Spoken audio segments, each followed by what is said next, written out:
welcome to episode 9 of Role Play Grow, the podcast for tabletop entrepreneurs, creators, and fans.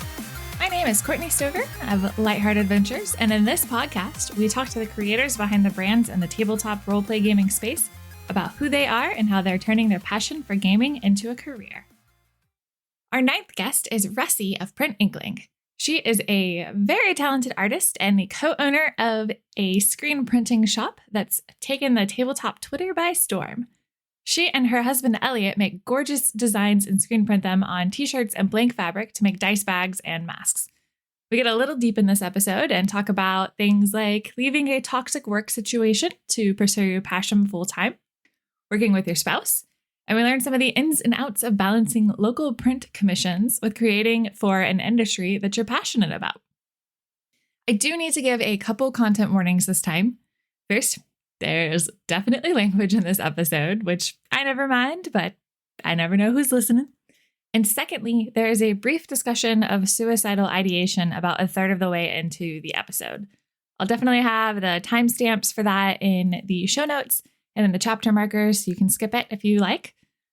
Like I said, our conversation gets pretty deep, and Ressie has some really valuable things to say. Before we jump into today's episode, it's business time. First up, we do have a Patreon for both Lighthearted Adventures and Roleplay Grow. It's a pretty cool place, and you've got options on whether you'd like to follow the Adventurer track, which will get you maps and adventures, or the Merchant track, which gets you some fun bonuses around this podcast. If Patreon's not your jam, you can also support the show by subscribing, sharing with your friends, and leaving a review. Reviews are super important for the show to be able to grow, so if you've been hanging out and you like what you're hearing, please drop me a review on your podcast platform of choice. As a reminder, we have another cool company that we are now affiliates for.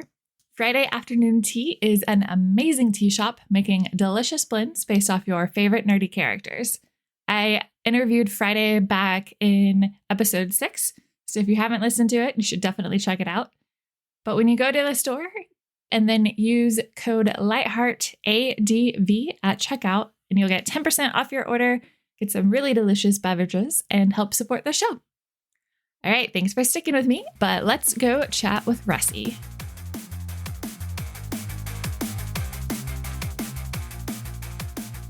Today, I'm super excited to introduce you all to our lovely guest, Ressie, who is the co-owner and artist of Print Inkling.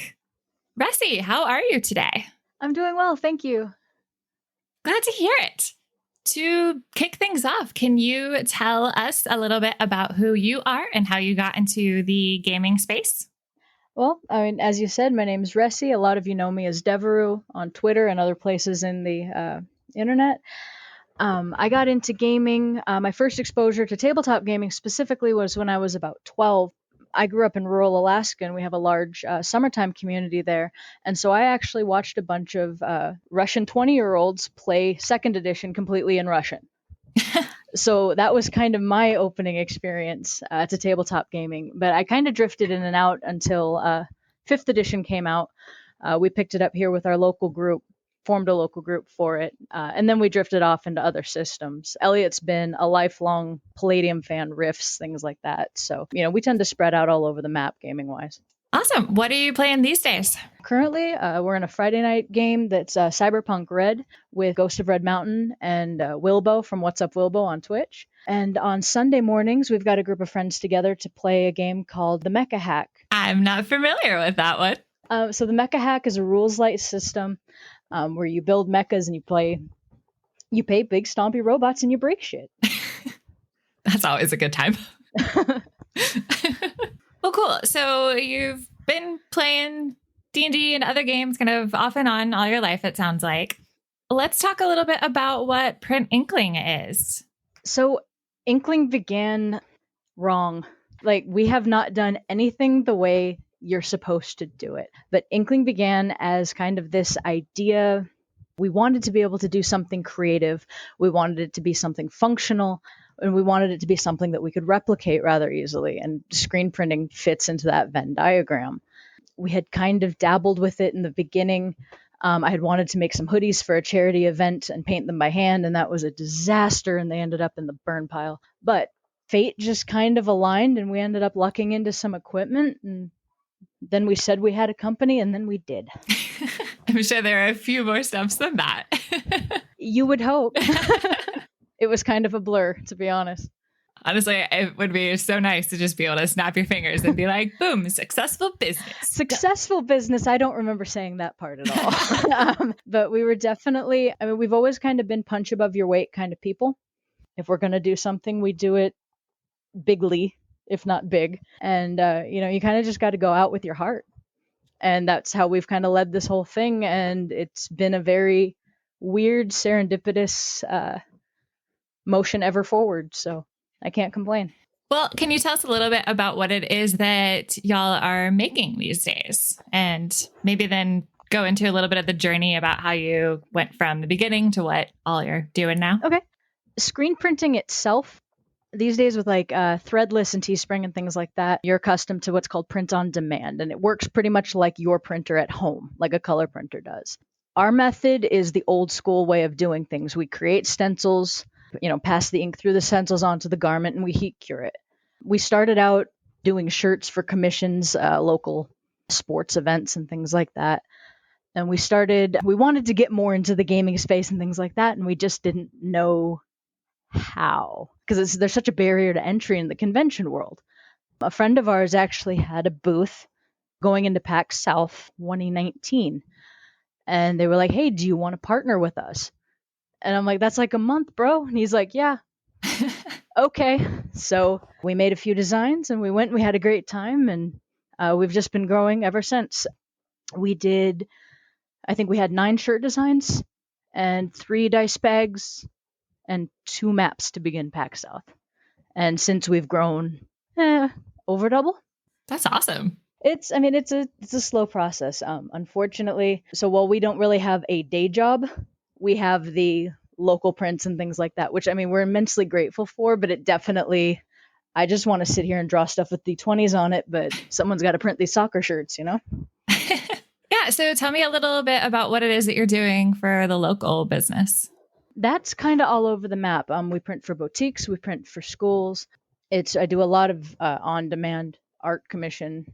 A lot of it's pretty simple, but I don't have any kind of formal education, so it's all what I've pieced together over the years. So, but people seem happy with what we do, and we make it work, and we're starting to build our reputation here pretty well.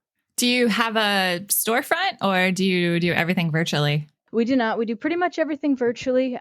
We have on occasion done a couple of things through the local boutiques here, but mostly they just come to us with things they want and we provide them.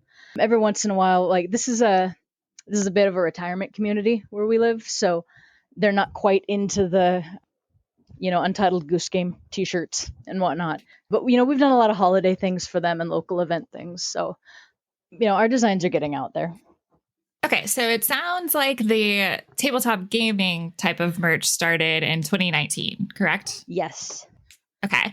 How long before that was it that you started experimenting with the equipment that you say you lucked into? I literally lucked is the word, though. Well, what's the story? So, okay, well, we had just been kind of considering how to get started with screen printing. So we had bought a wooden DIY kit, and it was literally CNC'd wood and boat parts. And Elliot assembled it. It took forever. And we had gotten a few okay prints kind of out of it, but we knew we were pretty limited by the equipment we had. We were working overnights at Walmart at the time, and I happened to see an ad go up on April Fool's Day. And it was a press for an obscenely low amount of money. So I figured it was just a joke or, someone trolling, whatever. And then it happened to be about an hour and a half from us. And I was like, oh man. And I just kept kind of watching it. And I realized he was getting offers from people in New York to come drive down and get it. And so I called him up and he's like, yeah, if you can come up tonight, you can come grab it. And that's how I got started in screen printing. That's amazing. That's it. We drove out way into the woods deep in Arkansas. Like, we're so deep into the woods that banjos got quiet again.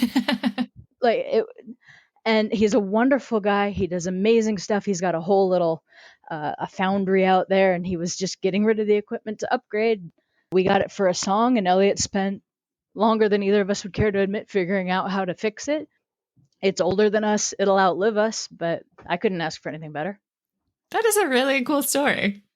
You got this press. And then once you got it fixed up and started figuring out how it worked, what was your process for, getting your first design out there? The first thing we ever did, I actually promised we would do when we had the wooden boat press. And then I figured out that we couldn't do it, but I had said that we could do it. So we were trying to figure something out, and that's when that press just kind of floated into our life.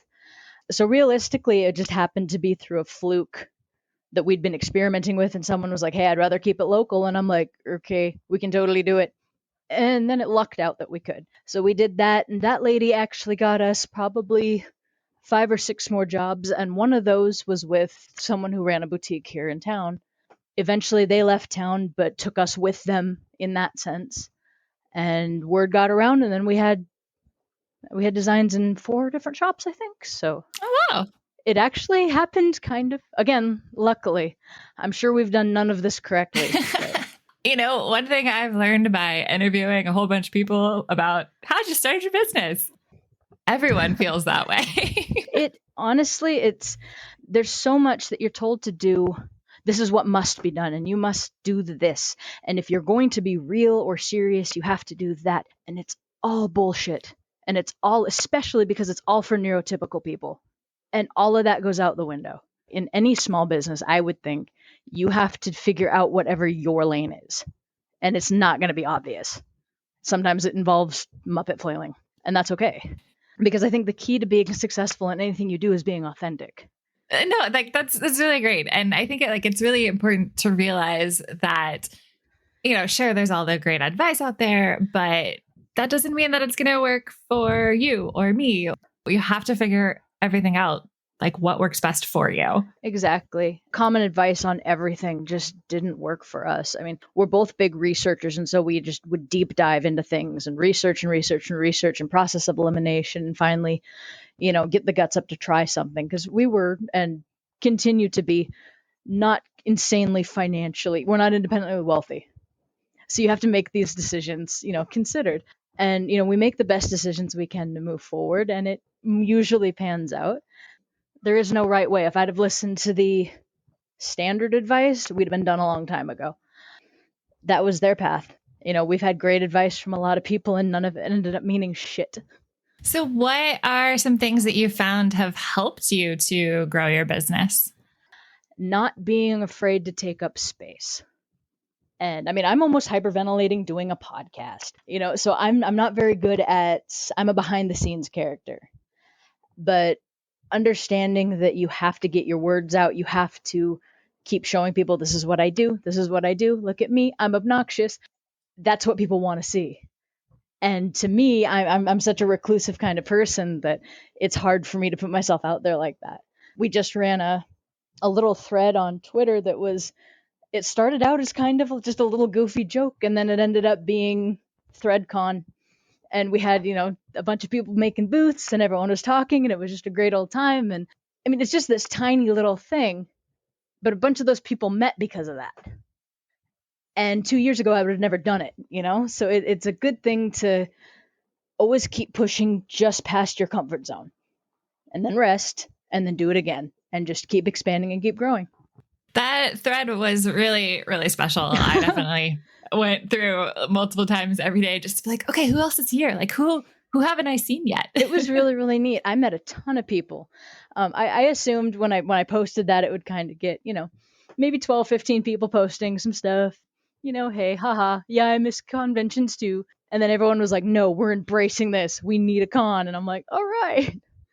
And then 3 days later, I finally made it through all my notifications. I bet there were so many. It was exciting. But you know what? Like I said, it's one of those things that 2 years ago I would have never thought to do. And now it's like, it's okay to take up a little space. It's okay to push your comfort zone. The first convention we ever did, we came home and I was a burrito for 3 days. I just sat here in a blanket, like, what did we just do? And, it was PAX South, which is, I think, 20, 30,000 people, which, is a decent con. But for me, who would rather just live in my bat cave forever, that was a really big anxiety-inducing thing. The best advice I could give to anyone would be to just keep pushing a little bit above your weight. That's really good advice. And frankly, like PAX is not a small con. That is impressive for your first convention as a vendor. It's funny because in the PAX circles, everyone's like, oh, PAX South is the baby con. And I mean, it kind of is, but 30,000 people is still a lot of people, guys. So it's definitely like, I kind of I get the heebie-jeebies even thinking of doing like West or East. But we're really, if vaccination rates go well, we're really, really hoping to make it to Unplug this year. Yeah. So tell me a little bit about what preparing for that first convention was like. Oh, man. Our shop is now slightly insulated, but it wasn't at the time. So we were out there at 14 degrees printing shirts and trying to make sure they got hot enough to cure. We didn't really have that much forewarning. So it was very much like, okay, make the designs, do it. All of our first designs, I drew on one of those cheap little $30 tablets. Oh my gosh. Yeah, it probably took 8 times as long. But those first designs came from very, very humble origins. But it was like, if you don't have the materials, you make it work anyway. So it was basically a month of chaos. We learned a lot about, where to source things and how to, because you can't just go with one shirt. You got to have an inventory. So how many of those do you have? Who put me in charge? It was ridiculous. But I mean, we just kind of pieced it together. Honestly, as much of a hell pit as it has become, Facebook groups were invaluable to us in the early days. There's so much wisdom out there if you can sort through it. And we relied heavily on that. A lot of people reached out to help us. Here's how you get this technique done. Here's how you do this thing that you didn't think of. Are you thinking of this? And yeah, panic attack, but we thought of it, we did it, and it all worked out. If you remember, how much inventory did you wind up taking with you? I can't remember numbers offhand. That's something I should have thought No, of. that's okay. That's okay. Yeah, I can't remember offhand. I know, oh man, we probably had, yeah, you know what? I couldn't even give you numbers and do accurate. We took so much more the next year. We had my brother packed into our car. Like, he couldn't even move because we had all of our stuff. And, because you have to carry your whole booth and everything with you, too. So we just had him crammed in there. And it's like, good luck. You can't get out to San Antonio now. So enjoy your ride. Doing something like that is such an insane experience because you have no idea what's going to happen. So the first packs we did, I'm just like, no one's going to like our stuff. Oh my God, they're not even going to buy my friend's stuff because my stuff's so bad. I'm the worst. And then people started buying it. And I was like, maybe I'm not so bad. Yeah, I bet that first sale was just like, okay. It was really exciting for me because the very first sale at PAX South, we have a dice bag on our website called Birch Forest, and it's a black and white monochromatic print, and it's the first dice bag that Elliot ever designed. And that was our very first sale. We love doing shirts, but there's something special about doing the dice bags because a shirt starts as a shirt. A dice bag starts as blank cloth, and we cut it and sew it. And we have a little bit more final say in what happens, if that makes sense. Mm-hmm. So watching something like that kind of spawn from blank cloth to finished object and then watching it be validated first thing, it was magic. I loved it. Were you able to go to any other conventions after that? So we were starting to plan up quite a bit of a roster. That was in January of 2019. In April of 2019, Elliot's dad died, and we ran back to Alaska for a while, and we're just kind of there for that.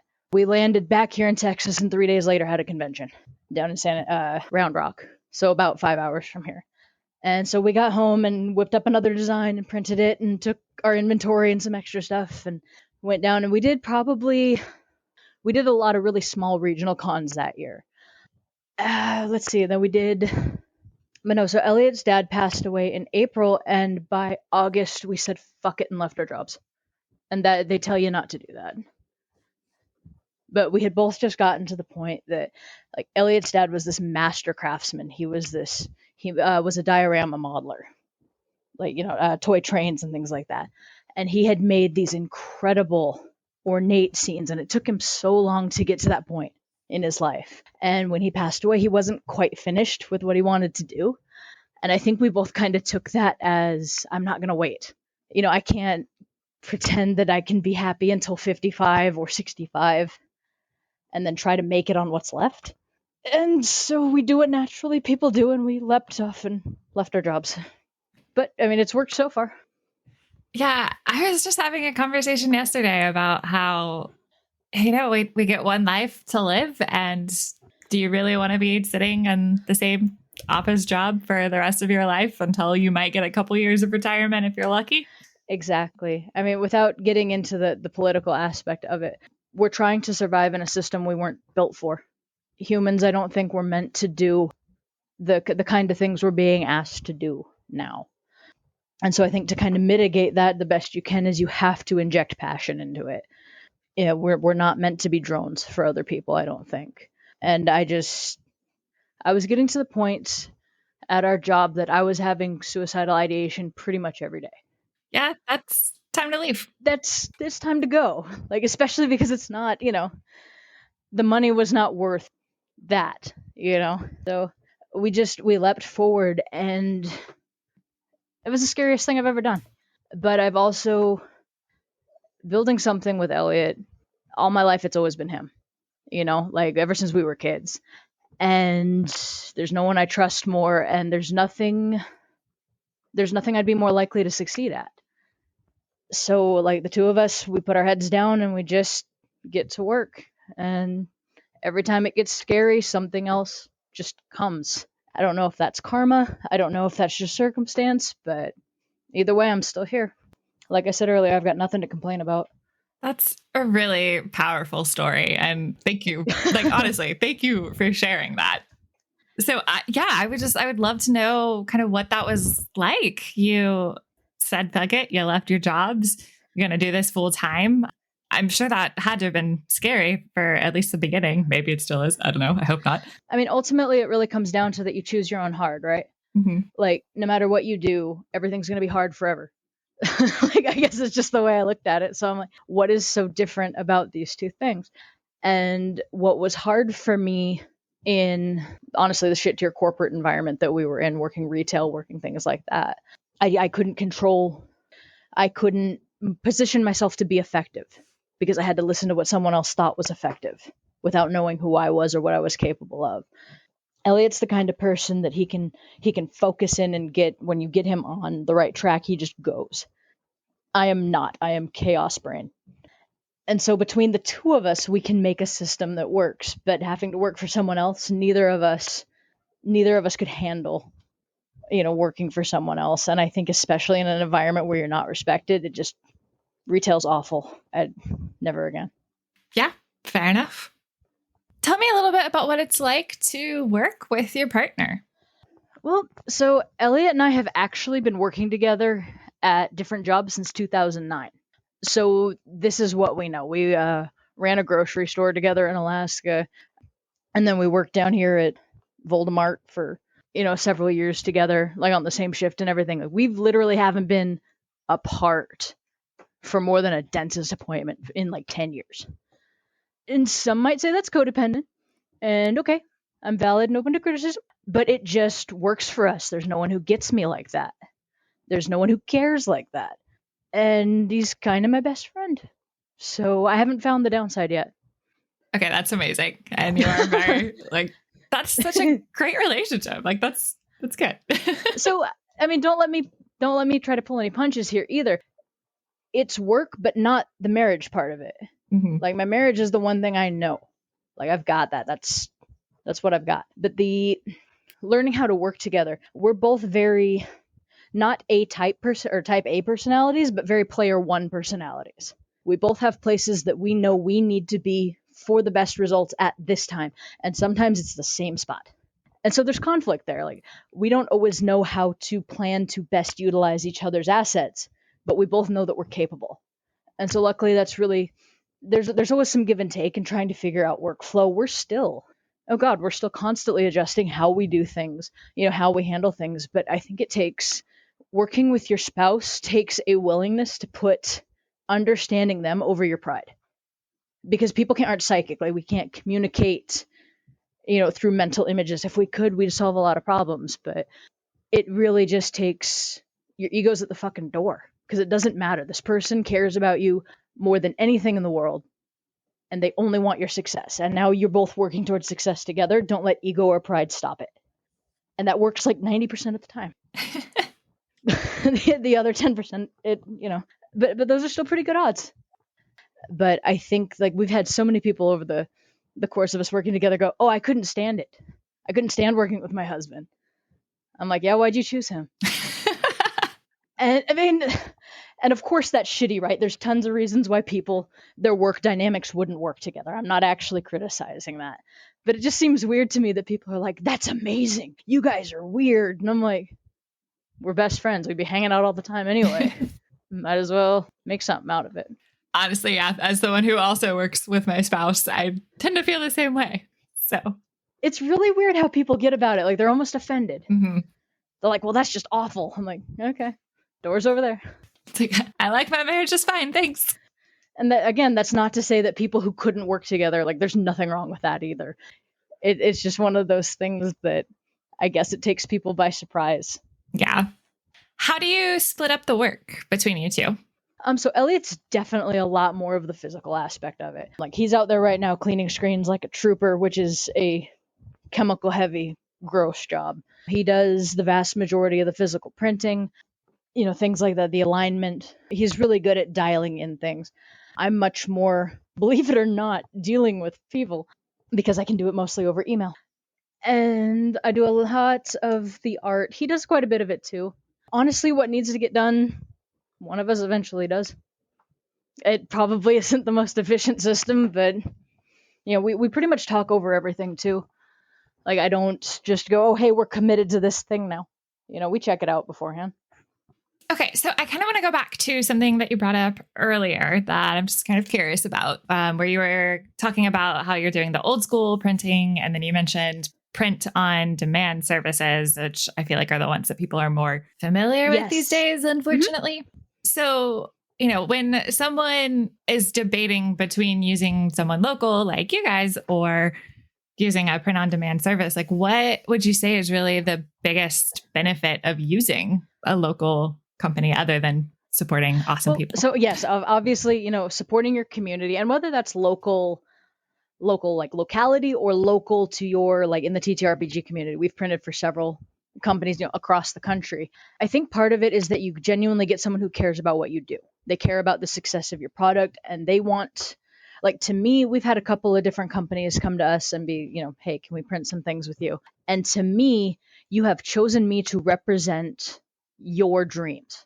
And I know that's over the top, but realistically, everything that I'm putting forward has to speak for you. And so, of course, I'm going to take that seriously. We did Parlor Games does a fantastic game called Retroscape, and we did a design and a T-shirt for them. It was such an odd. He was like, "Go wild, make me some art, do something cool." And I, so after I got over my dumbfounded shock, we got to work, and it was incredible to be able to put something out into the world that was bigger than what we are.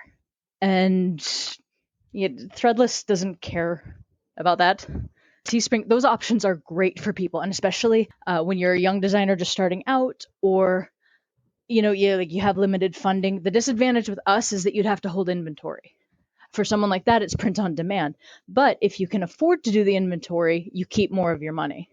Like I think Teespring only pays out a couple dollars, whereas like prints with us can get down to $6 a piece. So if you're selling that for 20, like it can be much more, but you have to be able to get to that investment. And I'm definitely not knocking on people for taking the print on demand route. It has made everything so accessible for people, and that's wonderful. But when you're ready to take that step, that's when we're there. Yeah, that makes a lot of sense.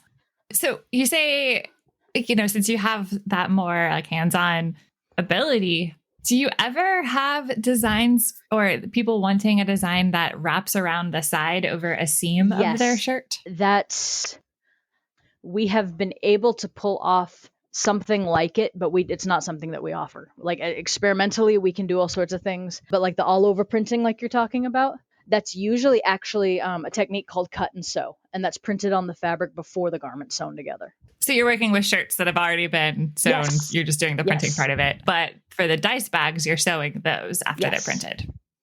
Now that you've broken into the tabletop space and you're able to do kind of more of those things, would you say in this space that you are doing more commission work, or are you doing more of your own designs and selling those through a storefront? We're definitely still doing more of our own designs. When COVID hit, we got pretty quiet for a while because we didn't know where anything was going. And I had a really big ethical issue for quite a while going, hey, buy my dumb shirt because no one's making any money right now. And we both struggled with that for a while.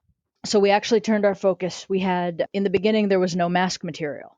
And we had our dice bag prints. Well, it turns out that they're just the right size that if you fold them a few times and you can insert a filter, and they made masks. So we spent the first 2 months of COVID, I think, just grinding out masks. And we had said that, like, because we're not professional mask makers. I don't know anything about that. So we didn't want to take things away from people who were better qualified. So we explained very adamantly, hey, this is just the materials we have. And so that was the first couple of months of COVID for us, was just doing those. So we kind of got off track doing our own designs for a while. Local work kind of kept us alive there for a while, but now we've come back. We're trying to get out at least 2 shirt designs a month, and hopefully starting to expand the maps beyond just the one a month for our Patreon right now.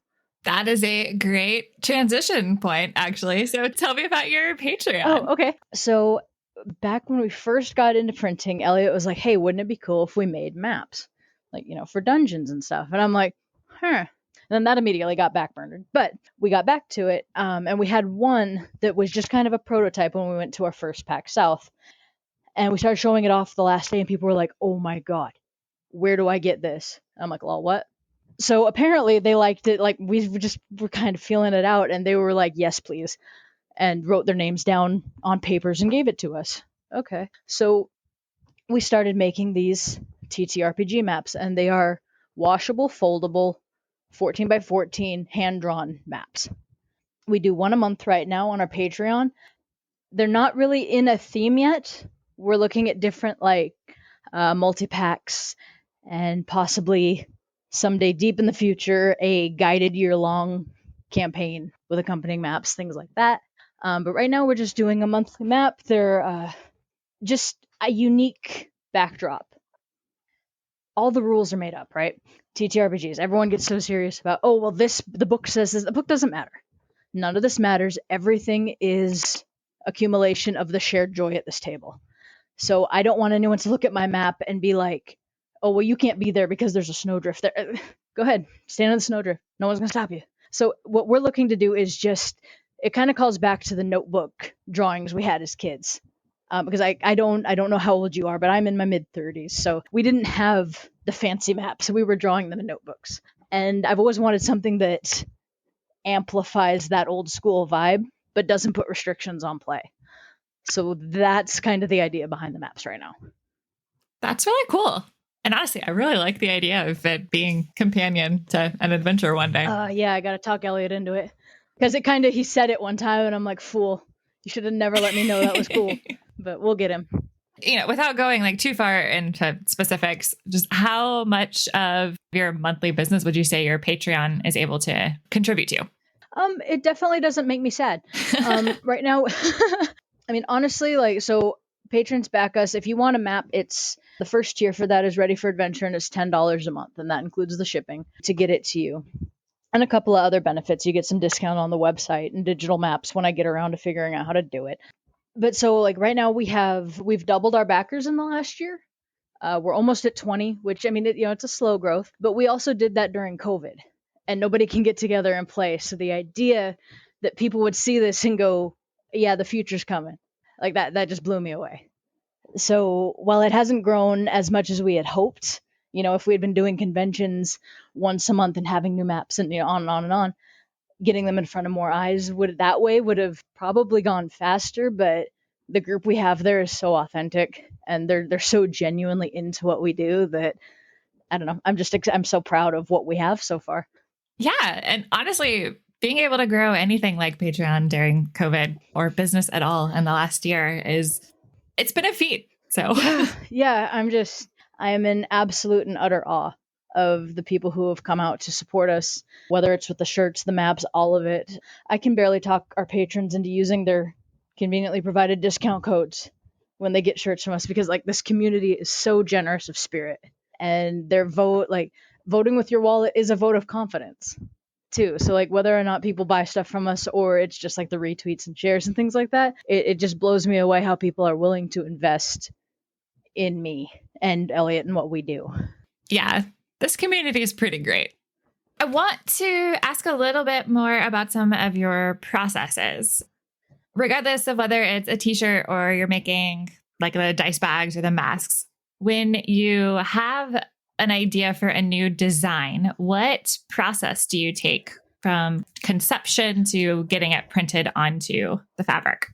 Okay, first, you make the art, which is essentially squeezing a stylus till your soul pours out and then staring at it till you hate it. Once you sufficiently hate it, the screens are coated with a substrate called emulsion, and it's photosensitive. So you coat the screens and you let them dry, print a transparency, like, the overhead transparencies back in the day. Mm-hmm. You might not. I don't know. I do. I am old. I'm not that much Okay. younger. I'm old. I'm 30. I'm 30. Okay, we're old. Okay.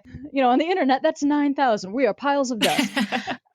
But so you take a transparency paper and you print the stencil image onto it for each color layer.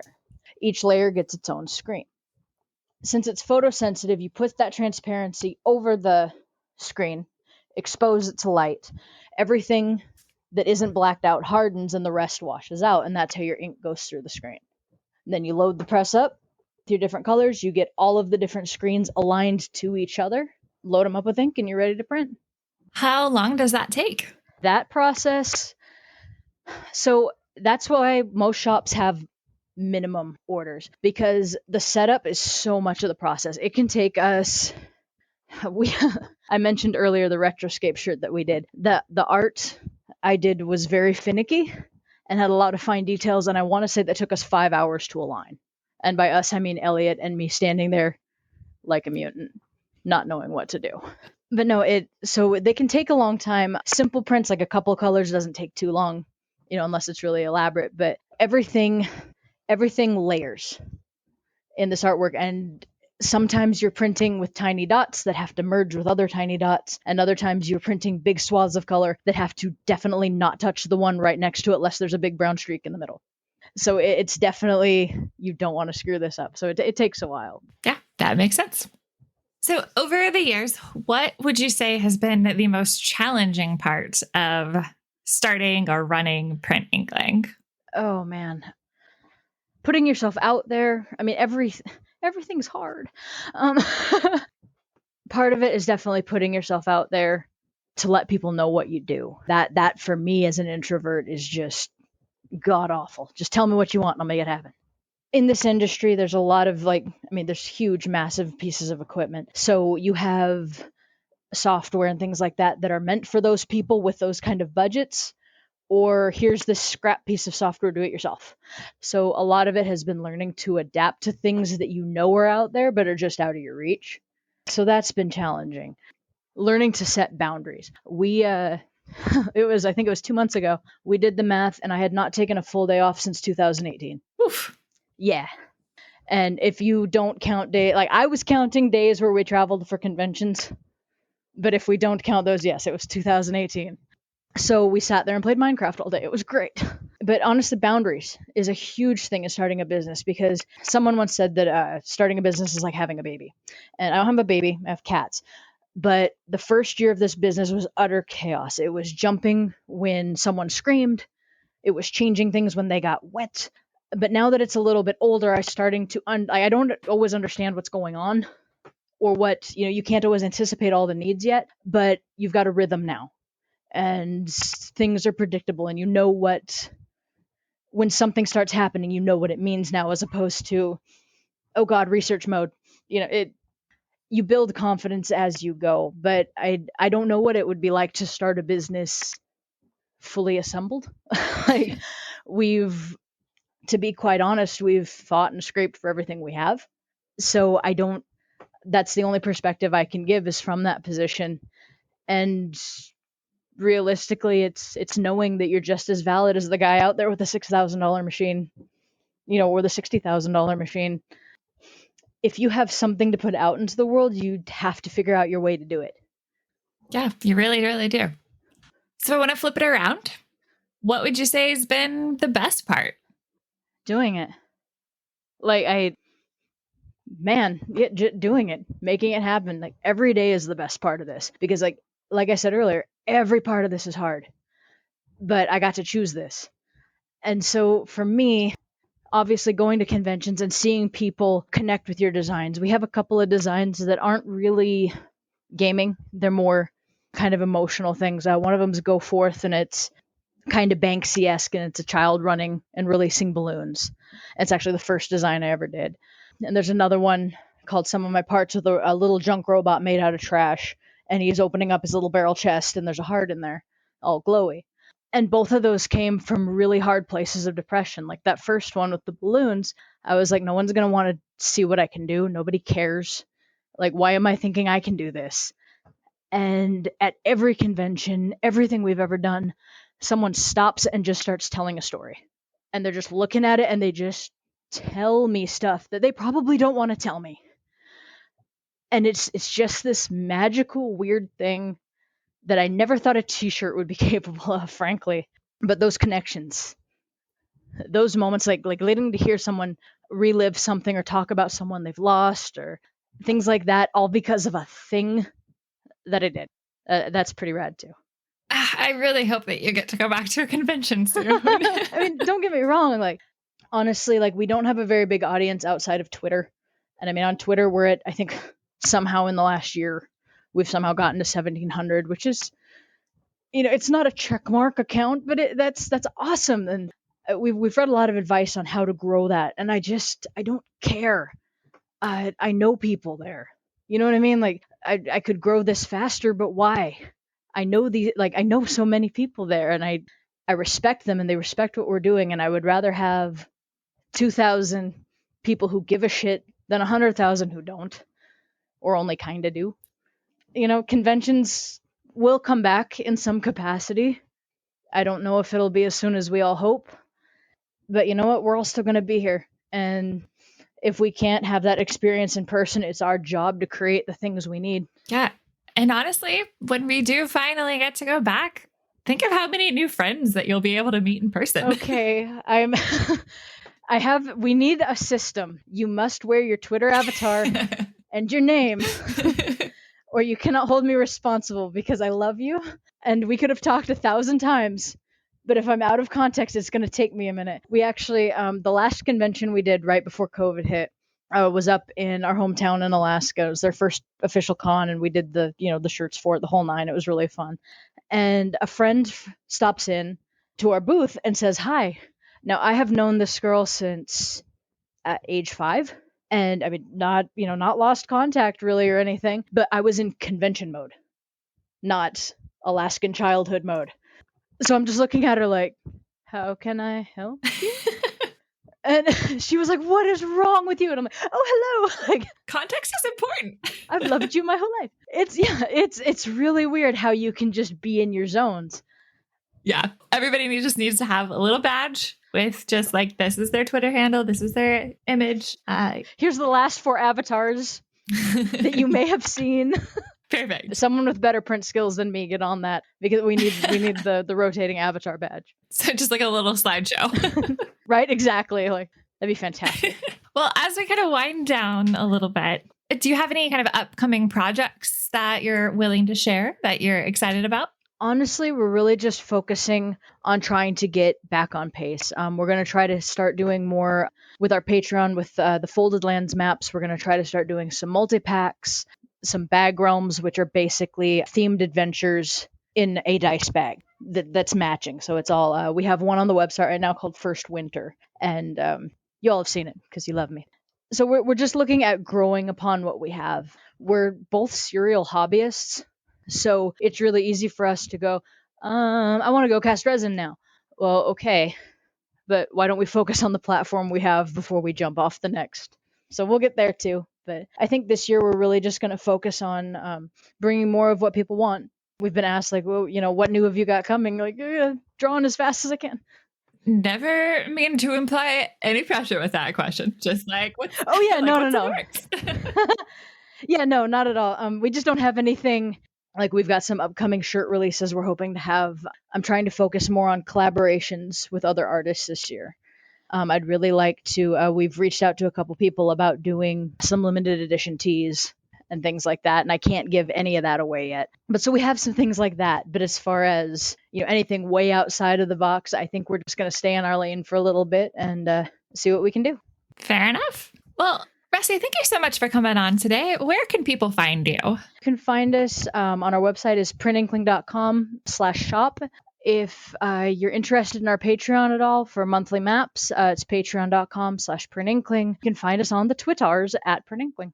Well, thank you so much. We'll definitely have all of those up in the show notes. Thank you so much.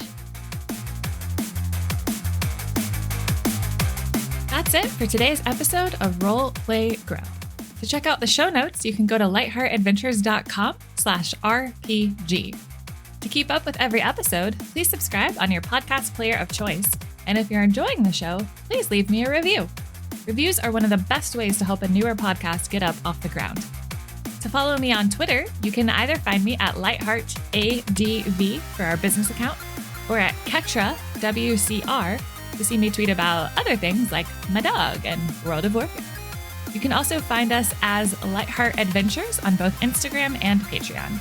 Thank you so much for listening, and I'll see you next week on Roll, Play, Grow.